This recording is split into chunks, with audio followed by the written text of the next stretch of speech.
Welcome to Odia study plus. तो यही भिडियोटी आज आम दशम श्रेणीर मोस्ट इम्पोर्टाट चैप्टर जोटा कि छंद और अलंकार क्लियर करवा। मु आशा करुच्ची भिडियोटी पर आपण मानकर छंद और अलंकार को नहीं जहाँ भी डाउट थी ता क्लियर हो।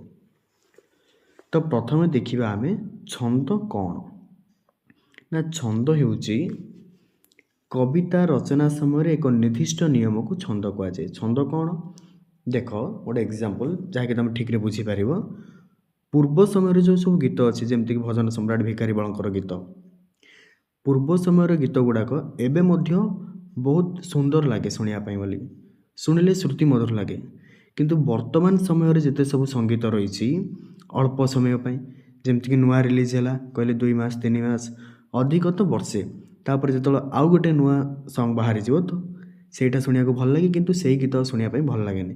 किंतु पुराणा गीत से सब ना पूर्वर जो गीत सब रचना से सब एवं शुणापी बहुत भल लगे कहीं ना कारण है तार छंद ता तले सौंदर्य रही श्रुति मधुर शब्दपुंज सब रही।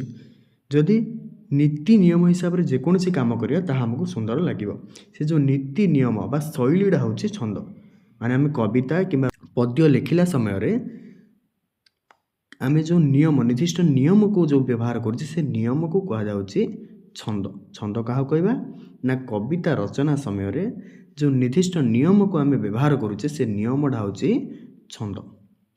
एबे देखिए छांद कौन। छांद माने देख जो छंद रे जिते सब काव्य कविता लेखा होची पुराना पुराना जो काव्य कविता लेखा जाइए से सब को कहा जाए छांद। छंद शैली रे लेखा जाइथिबा काव्य कविता को छांद कहा जाए। तो नेक्स्ट आम कौन देखा नेक्स्ट देखा छंद को केते भाग में विभक्त कराई। साधारणतः छंद को 2टी भाग में विभक्त कराई। 1 मित्राक्षर छंद 2 अमित्राक्षर छंद। पुणी मित्राक्षर छंद को केते भाग विभक्त कराई 3 भाग में। 1 पूर्ण मित्राक्षरी 2 अपूर्ण मित्राक्षरी 3 एकांतर मित्राक्षरी। यही सब विषय दशम श्रेणी केवल आम एत ही पढ़ा बड़ क्लास गलापर आग को पढ़ला तो मैंने विषय अधिक जान। एबे आमे कौन देखा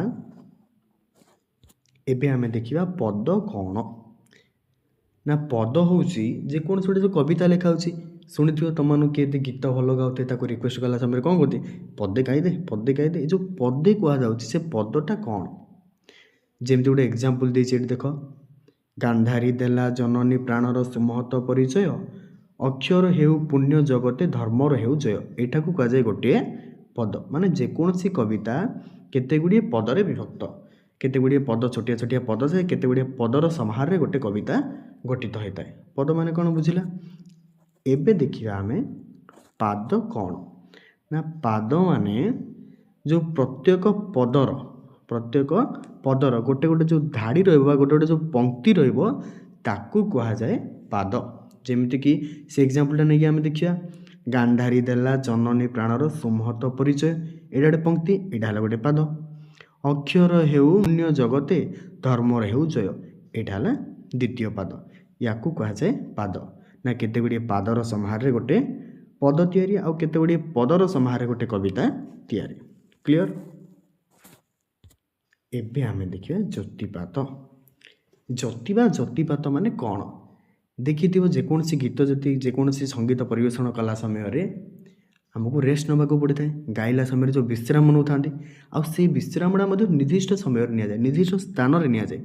जदि से जो विश्राम नि जाए से विश्रामटा टिके जदि एपट सेपट हो जाए कि जो जगार रहा कथा सेठे न रही अलग किसी जगार रुआ जाए ताहले कौन हुए गीतटा शुणापी बेसुर लगे असुंदर लगे। ये ज्योतिपात माने कौन ना निर्दिष्ट छंद नियम जो रचित गद्य को गाइला समय गान कला समय प्रत्येक पाद गोटे निर्दिष्ट अक्षर थी से निर्दिष्ट अक्षर उपर जो विश्राम नवा से विश्राम नवाटा को कहा जाए ज्योतिपात। बुझे ज्योतिपात माने कौन क्लियर। तो एबे आमे देखिबा दांडीवृत्त बा छंद कौन ना दांडीवृत्त बा छंद हूँ 2टी पादरे गोटे पद। आम आगु पढ़ी पद कौन पाद कौन से मन रखिले आम आगू बुझीपर। 2टी पादरे गोटे पद आउ जो प्रत्येक पादर अक्षर संख्याटा असमान रहिबो समान रहिबो नाही। ତେଣୁକରି ଜ୍ୟୋତିପାଦଟା ମଧ୍ୟ କ'ଣ ଗାୟକ ନିଜ ହିସାବରେ ସେ ନେବ, କାହିଁକିନା ପାଦ ସଂଖ୍ୟା ଯେହେତୁ ସମାନ ନାହିଁ, ଯେହେତୁ ନିର୍ଦ୍ଦିଷ୍ଟ ଅକ୍ଷର ଉପରେ ସେଥିରେ ଜ୍ୟୋତିପାଦ ବସିପାରିବ ନାହିଁ। ଯେମିତିକି ଗୋଟେ ଏକ୍ଜାମ୍ପଲ୍ ଦେଇଛି, ଏଥୁ ଅନନ୍ତରେ ଗୋ ପାର୍ବତୀ ଦେବୀ ଶୁଣ, ମାଲ୍ୟବନ୍ତ ପର୍ବତେ ରହିଲେ ରଘୁରାଣ। ଗାୟକକୁ ନିଜକୁ ମାନେ ଠିକ୍ ଲାଗିଲା ଭଳି ସେ ଜ୍ୟୋତିପାଦ ନେବ। ଏଇ ଛାନ୍ଦ ବା ଦାଣ୍ଡିବୃତ୍ତ ବା ଏ ଯେଉଁ ଛନ୍ଦରେ ଲିଖିତ କେତେଟା ରଚନା ବା କାବ୍ୟ କବିତା, ପୁରୁଣା କାବ୍ୟ କବିତାର ଏକ୍ଜାମ୍ପଲ୍ ଦେଇଛି। ଯେମିତିକି ମହାଭାରତ ଲେଖିଥିଲେ କି ଶାରଳା ଦାସ, ଦାଣ୍ଡିବୃତ୍ତ ଲେଖିଥିଲେ। ଆଉ ସେମିତି ଦାଣ୍ଡି ରାମାୟଣ ବଳରାମ ଦାସ ଲେଖିଥିଲେ, ବିଷ୍ଣୁ ଗର୍ଭ ପୁରାଣ ଲେଖିଥିଲେ ଶ୍ରୀ ଚୈତନ୍ୟ ଦାସ। ଏସବୁ କେଉଁଥିରେ ଲିଖିତ ନା ଦାଣ୍ଡିବୃତ୍ତ ବା ଛନ୍ଦରେ ଲିଖିତ। କ୍ଲିଅର। ନେକ୍ସଟ ଆମେ ଯିବା ଭାଗବତ ବାଣୀ ବା ଗୁଜରୀ। ପ୍ରଥମେ ଦେଖିବା ଭାଗବତ ବାଣୀ ବା ଗୁଜରୀ। ଭାଗବତ ବାଣୀ ମାନେ ଆମେ ସମସ୍ତେ ଓଡ଼ିଆ ଜାଣିଥିବା, ପ୍ରତ୍ୟେକ ଘରେ ପରିଚିତ। ଯାହା ହେଲେ ବି କିଛି ଗୋଟେ ପଦ ମନେ ପଡ଼ୁଥିବ, ଯେମିତିକି ଗୋବିନ୍ଦ ଗୋବିନ୍ଦ ଗୋବିନ୍ଦ ପଦୁ ଗଳୁଛି ମକରନ୍ଦ। ବହୁତ ମାନେ ସମସ୍ତଙ୍କର ଏ କଥାଟା ମନେ ଥିବ। ଦେଖିବା ଆମେ ଏବେ ଭାଗବତ ବାଣୀ ବା ଗୁଜରୀ। ନା ଆ ଦେହରେ ପ୍ରତ୍ୟେକ ପାଦର ଅକ୍ଷର ସଂଖ୍ୟା ହେଉଛି 9। ତେଣୁ ଆକୁ କ'ଣ କୁହାଯାଏ? ନବାକ୍ଷରୀ ବୃତ୍ତ ବା ନବାକ୍ଷରୀ ଛନ୍ଦ ମଧ୍ୟ କୁହାଯାଏ। ମନେ ରହିଲା କ'ଣ ପାଇଁ ନବାକ୍ଷରୀ ବୃତ୍ତ ବା ନବାକ୍ଷରୀ ଛନ୍ଦ କୁହାଯାଉଛି? ଯେହେତୁ ଏହାର ପ୍ରତ୍ୟେକ ପାଦର ଅକ୍ଷର ସଂଖ୍ୟା 9, ତେଣୁକରି ଏହାକୁ ନବାକ୍ଷରୀ ବୃତ୍ତ ବା ନବାକ୍ଷରୀ ଛନ୍ଦ ବୋଲି କୁହାଯାଉଛି। ଆଉ ପ୍ରତ୍ୟେକ ପାଦର ପିଲେ ପଦ ସଂଖ୍ୟା ହେଉଛି 2, ମାନେ 2ଟି ପାଦରେ ଗୋଟିଏ ପଦ। ଜ୍ୟୋତିପାଦ କଥା ଦେଖିବା। ଭାଗବତ ବାଣୀ ବା ଗୁଜରୀ ଯେଉଁ ଜ୍ୟୋତିପାଦ ଆର ରହିଛି, କାହିଁକି ନା ଆର ଅକ୍ଷର ସଂଖ୍ୟା ନିର୍ଦ୍ଦିଷ୍ଟ ରହିଛି। ତେଣୁକରି ଜ୍ୟୋତିପାଦ କେଉଁ ସଂଖ୍ୟା ଉପରେ ବସିବ, କେଉଁ ଅକ୍ଷର ଉପରେ? ନା ତୃତୀୟ ନମ୍ବର, ପଞ୍ଚମ ଆଉ ଶେଷ। ତୃତୀୟ, ପଞ୍ଚମ ଆଉ ଶେଷରେ ବସିବ ଜ୍ୟୋତିପାଦ। ଯେମିତି ଗୋଟେ ଏକ୍ଜାମ୍ପଲ୍ ଦେଲା, ପ୍ରାଣୀର ଭଲ ମନ୍ଦ ବାଣୀ ମରଣ କାଳେ ତାହା ଜାଣି। ଭାଗବତ କିଏ ଲେଖିଥିଲେ? ଆମର ଓଡ଼ିଆ ଭାଗବତ ଲେଖିଥିଲେ ଜଗନ୍ନାଥ ଦାସ। ତ କ୍ଲିୟର ସମସ୍ତଙ୍କର? ଭାଗବତ ବାଣୀ ବା ଗୁଜରୀ କ'ଣ ନା 2 ପାଦରେ ଗୋଟିଏ ପଦ, ପ୍ରତ୍ୟେକ ପାଦର ଅକ୍ଷର ସଂଖ୍ୟା 9, ଜ୍ୟୋତିପାଦ ବସେ ତୃତୀୟ, ପଞ୍ଚମ, ଶେଷ। ଏକ୍ଜାମ୍ପଲ୍ ମଧ୍ୟ ମନେ ରଖିବା ପରୀକ୍ଷାରେ ପଡ଼ିଥାଏ। ନେକ୍ସଟ ଆମେ ଏବେ ଦେଖିବା ନଟବାଣୀ ବା ବିଭାସ କେଦାର। ନଟବାଣୀ ବା ବିଭାସ କେଦାର। ଏଠାରେ କ'ଣ ହେଇଛି ନା 2ଟି ପଦରେ ଗୋଟିଏ ପଦ, 2ଟି ପାଦରେ ଗୋଟିଏ ପଦ, ପ୍ରତ୍ୟେକ ପାଦର ଅକ୍ଷର ସଂଖ୍ୟା 12। ଆଉ ଜ୍ୟୋତିପାଦ ମଧ୍ୟ ରହିଛି। ଏଥିରେ ଜ୍ୟୋତିପାଦ କେଉଁ ଅକ୍ଷର ରହିବ? ତୃତୀୟ, ଷଷ୍ଠ, ନବମ ଆଉ ଶେଷରେ। ମନେ ରହିଲା 2ଟି ପାଦରେ ଗୋଟିଏ ପଦ, ପ୍ରତ୍ୟେକ ପାଦର ଅକ୍ଷର ସଂଖ୍ୟା 12, ଜ୍ୟୋତିପାଦ 3, 6, 9 ଆଉ ଶେଷରେ। ତାର ଗୋଟେ ଏକ୍ଜାମ୍ପଲ୍ ଦେଇଛି, ଉତ୍କଳ କମଳା ବିଳାସ ଦୀର୍ଘିକା ମରାଳ ମାଳିନୀ ନୀଳାମ୍ଭୁ ଚିଲିକା। ମୋତେ ତ ଜଣା ନାହିଁ, ବାସ୍ ଏଇଟା ଗାଇଦେଲି ସେମିତି। ଏଇଟା ଗାୟକ ନିଜ ହିସାବରେ ଗାଏ, ମାନେ ଯେଉଁ ଜ୍ୟୋତିପାଦ ରହିଛି ଯେମିତି 3, 6, 9 ଆଉ ଶେଷରେ ରଖିକିନା ଗାଇବେ। ଏଇଟାର ଏକ୍ଜାମ୍ପଲ୍ କେଉଁଥିରେ ରହିଛି? ଚିଲିକା ଖଣ୍ଡକାବ୍ୟ ରହିଛି। ଲେଖିଛନ୍ତି କିଏ? ରାଧାନାଥ ରାୟ। ନେକ୍ସଟ ଆମେ ଏବେ ଯିବା ଚୋଖୀ। ନିହାତି ପିଲେ ଏଇଟା ମନେ ରଖିବା ପାଇଁ ବହୁତ ମନେ ରଖିବା ପାଇଁ ପଡ଼ିବ, କାହିଁକି ନା ଆ ଦେହରେ ଟିକେ ଜଟିଳତା ଅଛି। ତା ଦେହରେ ଆମେ କେବଳ 2ଟି ପାଦ ପଢ଼ୁଥିଲେ, କିନ୍ତୁ ଆ ଦେହରେ 4ଟି ପାଦ ଅଛି। ଆମର ଟିକେ ମନେ ରଖିବାକୁ ପଡ଼ିବ। ଦେଖିବା କ'ଣ କରିବା ନା ଚୋଖୀରେ ପିଲେ 4ଟି ପାଦରେ ଗୋଟିଏ ପଦ। ଚୋଖୀରେ କ'ଣ 4 ପାଦରେ ଗୋଟିଏ ପଦ। ଆଉ ପ୍ରତ୍ୟେକ ପାଦର ଅକ୍ଷର ସଂଖ୍ୟା ସବୁ ଅଲଗା ଅଲଗା ରହିଛି। ଯେମିତିକି ପ୍ରଥମ ଆଉ ଦ୍ୱିତୀୟ ପାଦର ଅକ୍ଷର ସଂଖ୍ୟା କେତେ? 29ଟା। ସେମିତି ତୃତୀୟ ପାଦରେ 9ଟା, ଚତୁର୍ଥ ପାଦରେ 13ଟା। ମନେ ରହିଲା ପ୍ରଥମ ଆଉ ଦ୍ୱିତୀୟ ମିଶିକି ପ୍ରଥମରେ 29ଟା, ଦ୍ୱିତୀୟରେ 29ଟା, ତୃତୀୟ ପାଦରେ 9ଟା ଆଉ ଚତୁର୍ଥ ପାଦରେ 13ଟା। ଜ୍ୟୋତିପାଦ ମଧ୍ୟ ସେଭଳିଆ ଅଲଗା ଅଲଗା ଅଛି। ପ୍ରଥମ ଆଉ ଦ୍ୱିତୀୟ ପାଦ ଯେଉଁ ରହିଲା, ତା ଦେହରେ ଜ୍ୟୋତିପାଦ କୁଆଡ଼େ ରହିବ? 6 ନମ୍ବର ପଦରେ। ତାପରେ ପୁଣି 6 + 3 ମାନେ କେତେ? 8, ମାନେ 6 ପଦରେ ଆଉ 8 ପଦରେ। ପୁଣି ଆଉ ଥରେ 6 ପଦରେ 8 ପଦରେ। 6 + 2 6 + 2 6 + 2 + 5 ଲାଷ୍ଟ। ଆମେ ମନେ ରଖିବା ଏମିତି, ମାନେ ମନେ ରଖିବା ପାଇଁ ସହଜ। ବହିରେ ମଧ୍ୟ ଏମିତି ଦେଇଛି, ମନେ ରଖିବାକୁ ସହଜ। ସେମିତି ତୃତୀୟ ପାଦରେ ଜ୍ୟୋତିପାଦ 6 + 3 ମାନେ 6ରେ ରହିବା, ପୁଣି ଥରେ 6 + 3 ମାନେ କେତେ? 9, 9ରେ ମଧ୍ୟ ରହିବା। 6 ଆଉ 9ରେ ଜ୍ୟୋତିପାଦ। सेमती चतुर्थ पादर 6 + 2 + 5 माने 6 नंबर पद रहिबा पुणी थरे 6 + 2 8 नंबर पद रहिबा पुणी अथरे 5 नंबर पदरे रहिबा बुझिला क्लियर। आर एग्जांपल कोन देछि हम एबे देखिबा।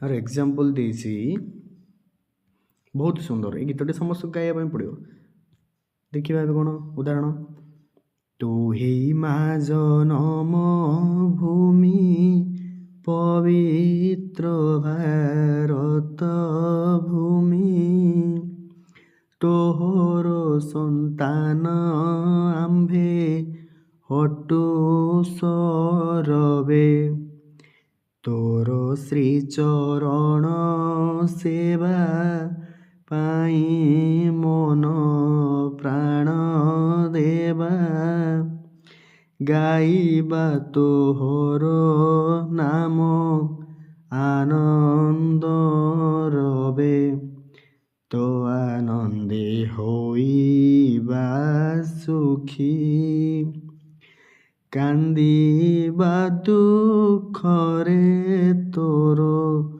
होइण दुखी। बहुत सुंदर प्लीज समस्त गाइबा चेष्टा करियो। एटा का देरो अछि एग्जांपल ना उदाहरण आसी हमर जन्मभूमि काव्यरु लिखिछन कि मधुसूदन राव। तो एटा निहाती भाबरे मन रखियो। तो नेक्स्ट जिबा हमें बंगलाश्री देखिबा। सेमती बंगलाश्री पिले मध्य दुईटी पादरे गोटिए पद प्रत्येक पादर अक्षर संख्या होछि 20 टी लेखाएं आ ज्योतिपाद मध्य रही ज्योतिपाद आधार प्रथम पद आ द्वितीय पादर रही 6 12 18 शेष मन रखिए दुईटी जहाँ पादर अक्षर संख्या 20 जेहेतु से बोलिकी 6 नंबर पदरे 6 नंबर अक्षर उपर आ 12 नंबर अक्षर 18 आ शेष नंबर अक्षर उपर आमको कौन रखे ज्योतिपाद रखा पड़ो। जमीक एग्जांपल टी तार एग्जांपल आसी कहीं संतान रोक्ति किए लिखिछन ना मधुसूदन दास किए लिखिछन मधुसूदन दास। एग्जांपल है माँ माँ बोली केते मु खोजिली माँ को पाइली नहीं भाई भाई बोली केते मु डाकिली न देले उत्तर केही। बहुत सुंदर बोली। नेक्स्ट देखिए आमे शंकराभरण कौन देखिए आमे शंकराभरण।